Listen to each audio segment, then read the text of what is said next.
I'm Christine. And we're talking about chapters 1 through 3 of the new text.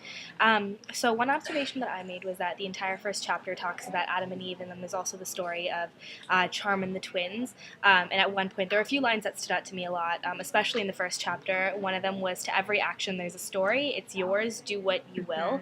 And another one is, "Once a story is told, it can't be called back. Once told, it's loose in the world." So, I'm curious to know what the role of stories has been in your life. I know for me, the experiences of my paternal grandfather. He grew up and he also raised his kids in a really economically disadvantaged area, and he struggled very much to be able to educate his 5 sons. So that story has really impacted me, and his determination has really inspired me to surpass any barriers that I face.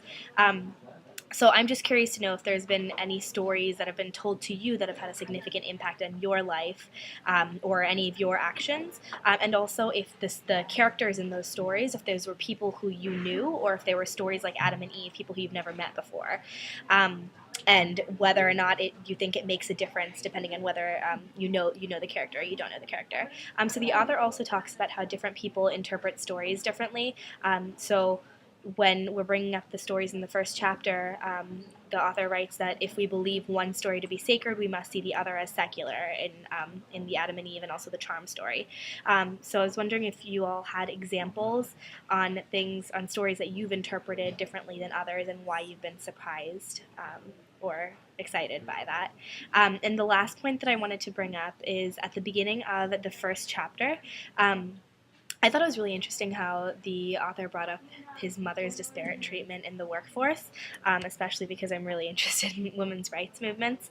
But I think it would have been really easy for the author to just say she wasn't treated well and she was promised promotions, but she never got those promotions. But instead, the author unravels the story through creating suspense. And he first explains the move that the mother made, and then explains the disappointment from that move because she wasn't actually promoted.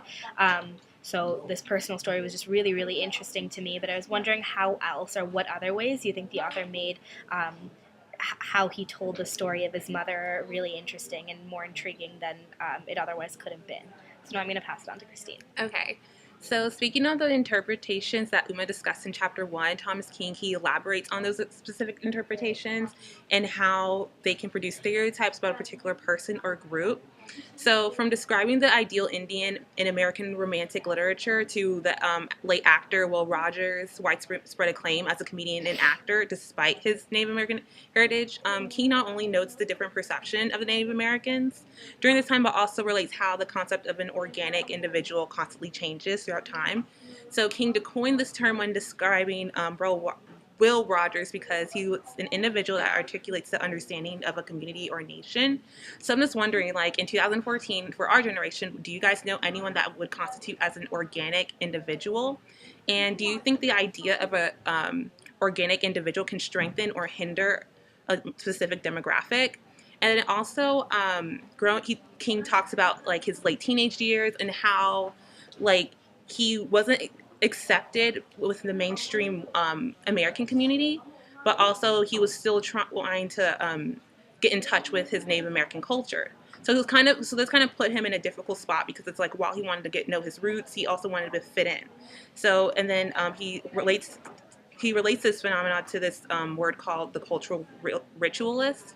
So basically saying that how it's like he kind of had to like conform to the white understanding of what a Native American is so he can be understood as a Native American. But at the same time, like this perception was kind of deprecating because it was far from the truth of his like real culture.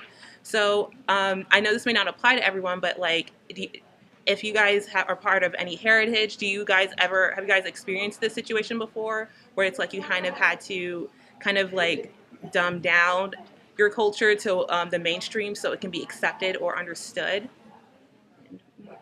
Cool. Yeah, Thank you. thanks. That's it.